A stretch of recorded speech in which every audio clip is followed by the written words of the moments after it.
Hello, happy 2025. This is Lucas here at MarineMax, Lake of the Ozarks. The boat we're going to show you today is a 2025 Sea Ray SDX 270 paired with the Outboard 400 from Mercury. Stepping on the back of the boat, you have plenty of room back here on the sun pad, volume control, phone charger, plenty of storage underneath. Walking on with the gray sea deck. Ample seating in here for all your family and friends.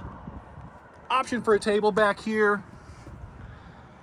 The co-captain's and driver's seat is both movable. They'll slide forward and back to opt into rear-facing seating. Paired with the dual Simrad screens. Beautiful helm here. Plenty of room for your co-captain here with its own volume control over here. Huge bow. You do get a head in this boat as well. Coming to the front, this is what the SDX is known for. Plenty of seating. Another option for a table up front. You do have a windlass off the front here for you. Phone chargers in the corner.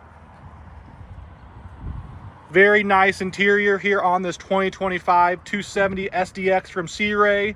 Let's go for a test drive. Ask for Lucas and come see us here at MarineMax.